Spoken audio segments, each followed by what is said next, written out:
The Gaza Health Ministry reports that since October 7th, more than 42,334 Palestinians have been killed, including nearly 16,500 children.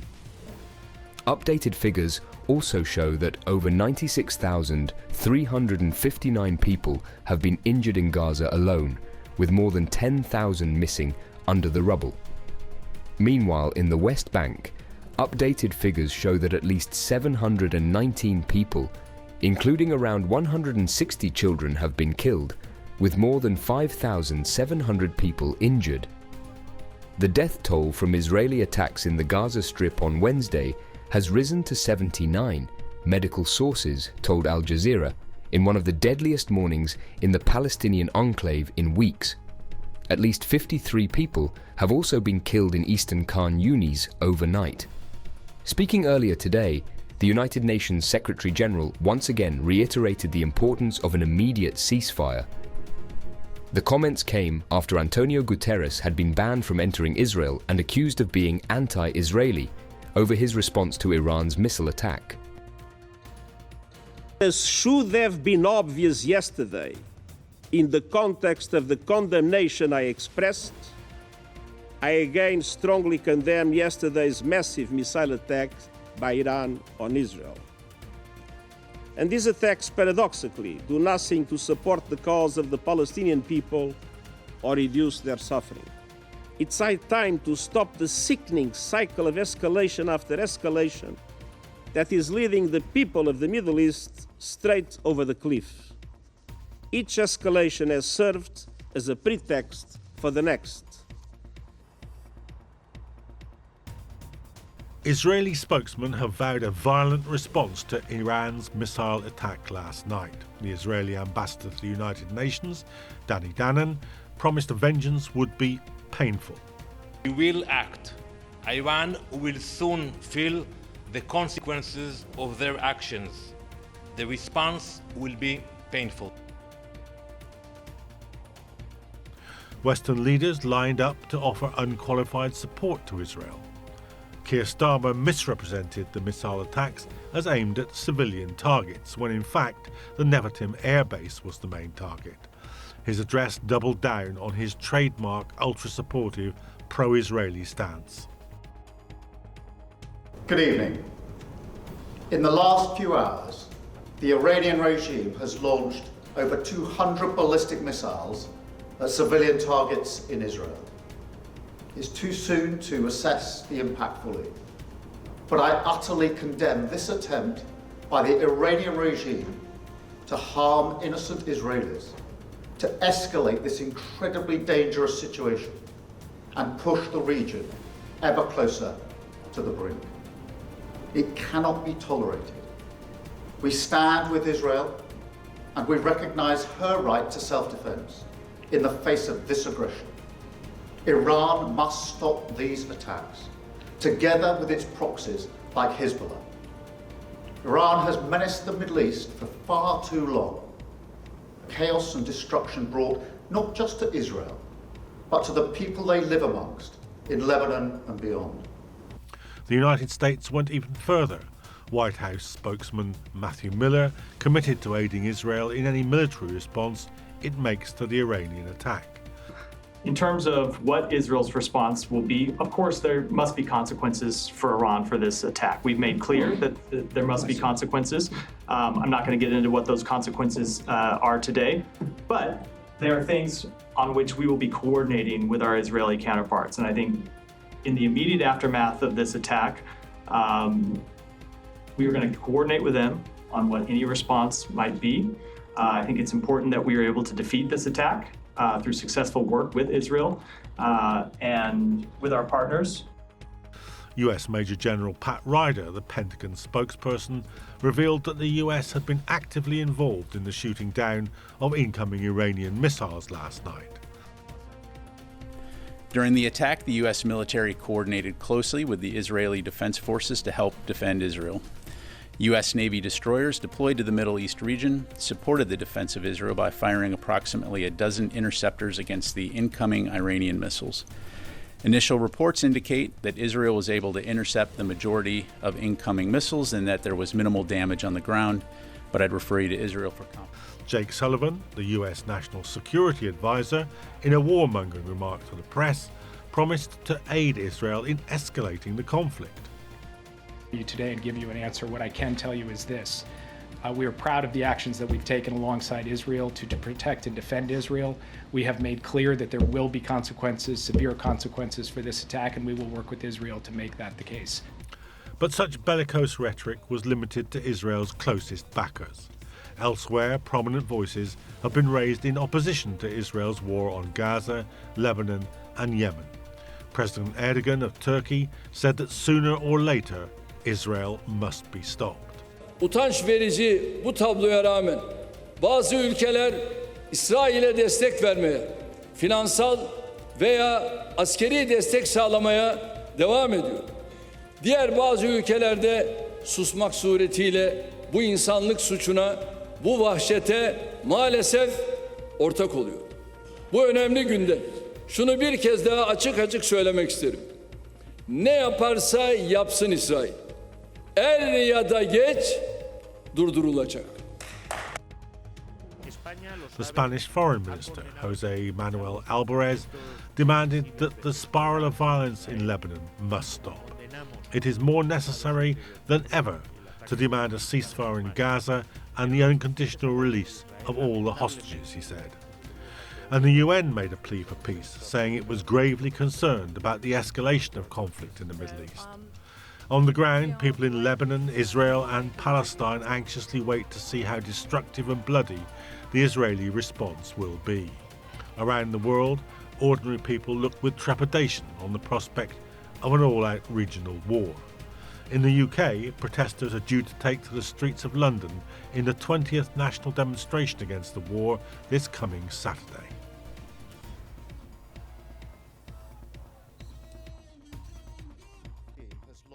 Keir Starmer's Labour government has sent RAF fighters into action this week in two different theatres of the developing Middle East war. In the first operation, RAF aircraft were used to support the Israeli attack against targets in the Yemeni capital, Sana'a. The UK Ministry of Defence said 4 Royal Air Force Typhoons, supported by 2 Voyager tankers, participated in a deliberate strike against Houthi military facilities on Saturday. In ordering the strike, Starmer has made the UK an active aggressor in the escalating war in the region, driven by Benjamin Netanyahu, Israel's Prime Minister. The second operation was the RAF's participation in Israel's attempt to bring down Iranian missiles fired as a response to the invasion of Lebanon. Labour's Defence Secretary John Healey issued an official statement boasting that British forces played their part in defending Israel and declaring himself to be fully behind Israel. Healey did not give details of the UK's military action, but it was likely a repeat of the use of British fighters based in Cyprus to defend Israel against the previous Iranian missile attack last April. The deliberate and repeated use of the British military in the Middle East in wars from the Suez conflict through the Iraq War to today's grim events endangers British citizens by exposing them to blowback and by wasting resources in areas far away from anywhere where legitimate concerns about the security of the UK could be used as a justification. The Conservative Party is struggling to reconcile its past with the need for a modern, progressive vision as it comes to the final day of the Tory party conference. Instead of evolving, the leadership contenders seem fixated on returning to a smaller state and a more inward-looking nation, appealing to the Tory base but limiting their broader appeal. This is backed by a recent Ipsos survey which reveals that a significant 64% of voters don't care who becomes the next Tory leader, a sentiment echoed by nearly 1/3 of those who supported the party in July. The 4 Tory leadership contenders are Kemi Badenoch, Tom Tugendhat, Robert Jenrick and James Cleverly. Robert Jenrick aligned with the hard right, attempting to resonate with voters by reviving Brexit-era slogans like "Get immigration done," despite his previous supports for remaining in the EU. Tom Tugendhat, representing the more moderate One Nation faction, professes to understand the dangers of abandoning the European Court of Human Rights, yet still touts his willingness to do so. James cleverly, inconsistently criticises Rishi Sunak's claims about immigration while simultaneously supporting a controversial deportation scheme. Kemi Badnoch tries to channel Margaret Thatcher, claiming that criticism of her remarks on maternity pay has been taken out of context.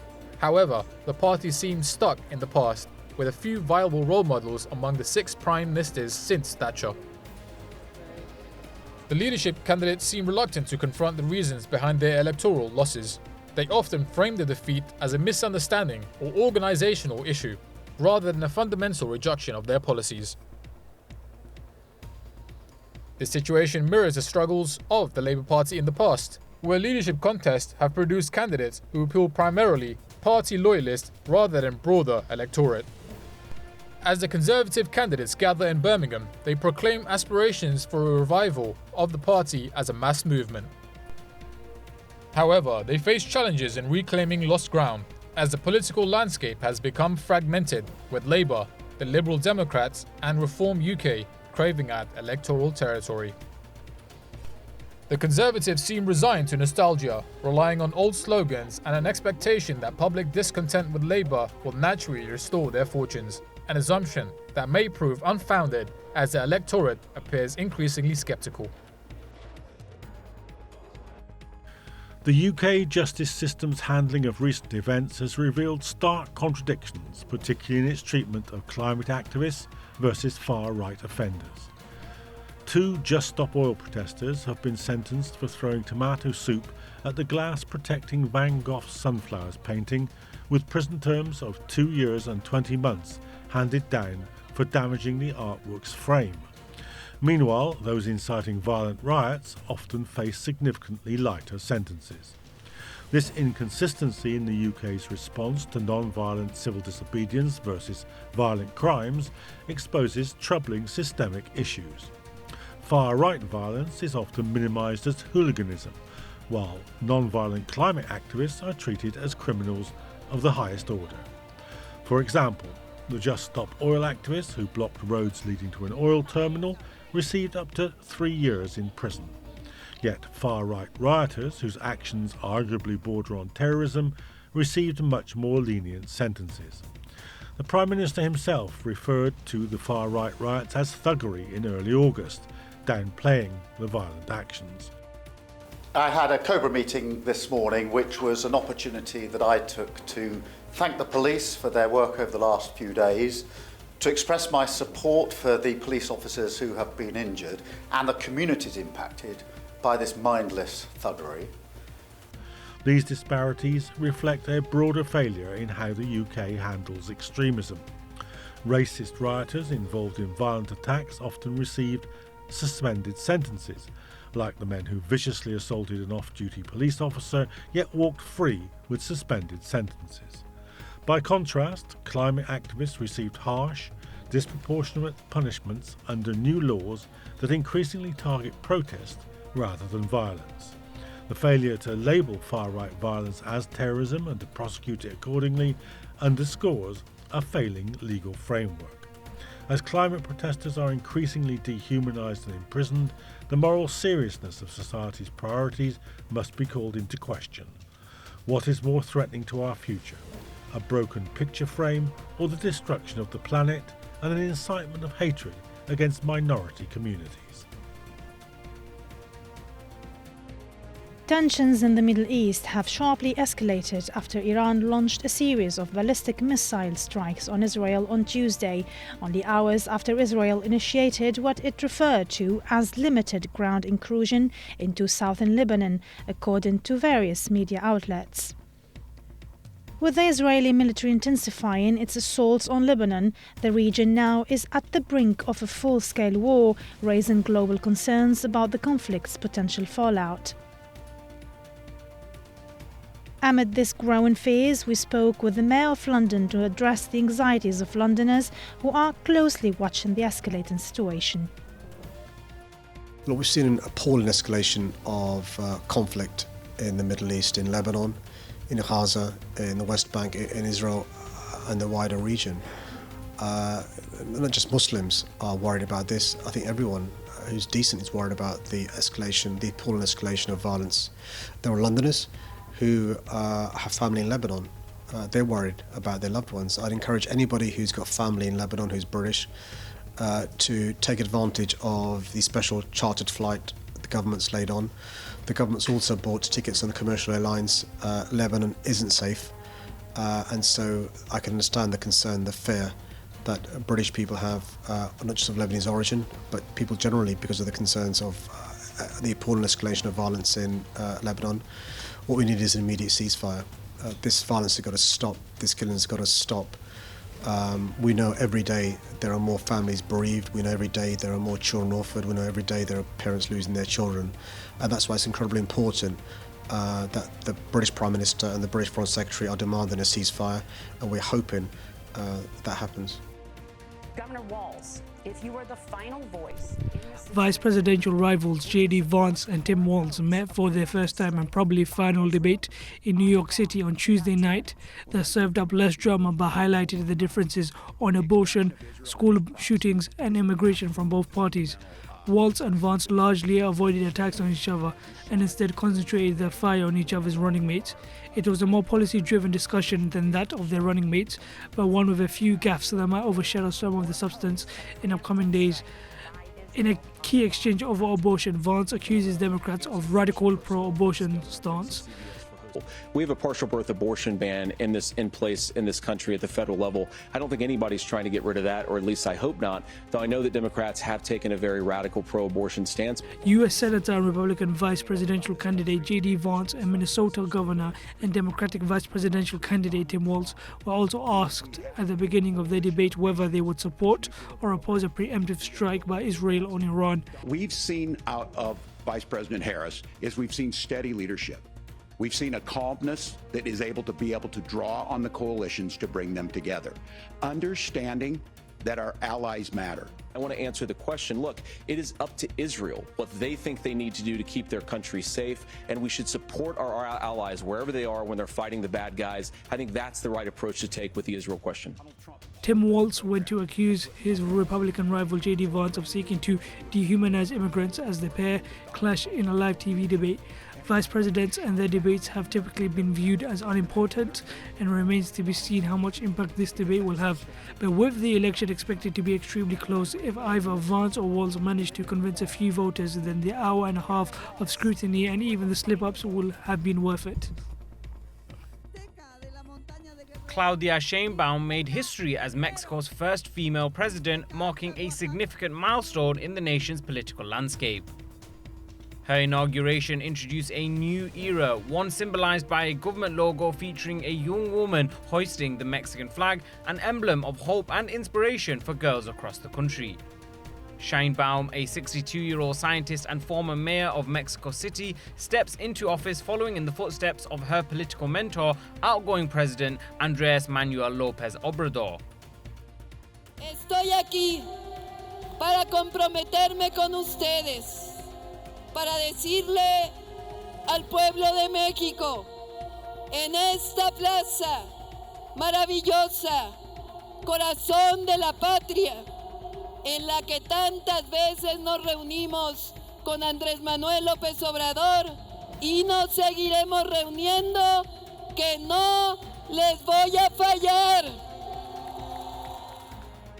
Me comprometo a seguir haciendo historia. ¡Que viva la cuarta transformación! ¡Que viva México!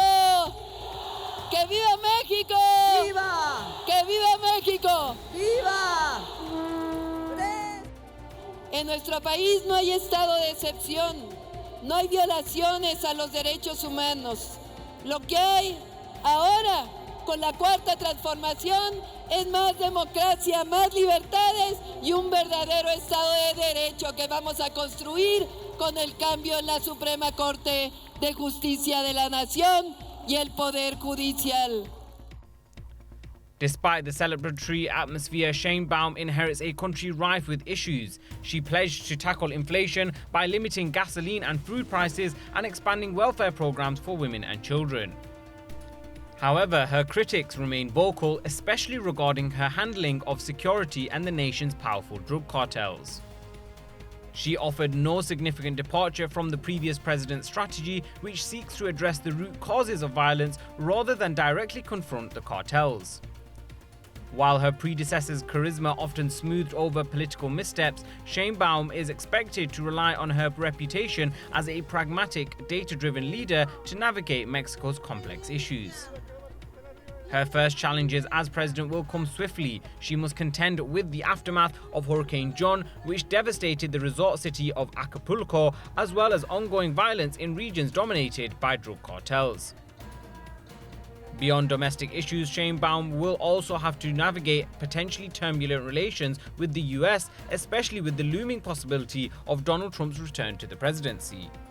Trump has already promised harsh trade measures, including a 100% tariff on Mexican vehicles, which will severely strain the country's economy.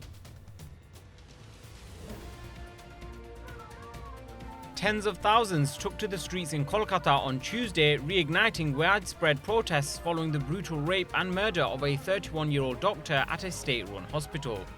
The victim's death in August has sparked a national outcry, with healthcare workers demanding improved security in hospitals and swifter action from the government. Doctors in the city had initially gone on strike for weeks but resumed their duties in emergency departments last month. However, dissatisfied with the lack of progress on promised safety measures, they walked off the job again, launching fresh protests alongside civil society groups. The demonstrators vowed to continue their fight until meaningful reforms are implemented. Speaking to AFP, rally organizer Rimjim Sinha said, "We want to send out the message that our protests will not end until we get justice." The horrific attack has drawn comparisons to the 2012 Delhi gang rape, another incident that triggered nationwide demonstrations and brought the issue of women's safety to the forefront. The Doctors Association has presented a tenfold demand to the West Bengal government, which includes increased security in hospitals, the appointment of a new health secretary, and faster investigations into corruption within medical councils. The victim's father, who attended Tuesday's march, expressed the ongoing pain felt by his family, joining the chorus of voices calling for accountability. Despite a September order from India's top court instructing doctors to return to work, junior doctors are continuing their strike, citing unmet promises by the state government to enhance security measures. As protests continue, doctors are preparing for further rallies.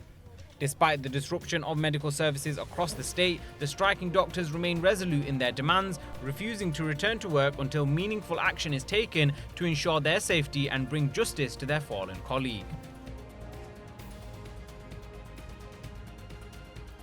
Taiwan has come to a standstill as Typhoon Krathon barreled towards the island, bringing torrential rains and fierce winds. The storm, which was downgraded to medium strength but still packed sustained winds of 173 km per hour, triggered mass evacuations, flight cancellations and school closures as it approached landfall near the south. More than 10,000 residents in vulnerable areas were evacuated as authorities warned of potential storm surges, flooding and landslides. Streets were eerily empty, with trees bending under the force of the winds. Local authorities, still mindful of the devastation caused by Typhoon Haimi earlier this year, distributed sandbags and cleared storm drains to prevent widespread flooding. At least 46 injuries have been reported across Taiwan, with one person missing after being swept into the sea. Government officials compared the incoming typhoon to the catastrophic 1977 Typhoon Thelma, which killed 37 people. Mayor Chen Chi-meg urged caution, noting that while Krathon may weaken upon landfall, shifting winds could still pose a significant threat to the region. Domestic flights and ferry services were cancelled, along with 250 international flights. Tourists were left stranded, attempting to reschedule their cancelled flights. 航班公司的信息说航班被取消，然后我们就特意过来机场柜台，但是非常不幸运的，机场的柜台没有服务，所以说我们到时候接下来会再看怎么样做一次安排的这个航班离港。对，多留至少2-3天吧，会多留2-3天吧，对，再做打算，看一看他们有没有更快的这个航班能够离开高雄。 While Krathon is forecast to weaken into a tropical depression after landfall, experts remain cautious, particularly in light of climate change, which has made typhoons in the region more intense and unpredictable. As Taiwan braces for the typhoon's impact, citizens are preparing for the worst, with memories of past storms fueling a heightened sense of caution.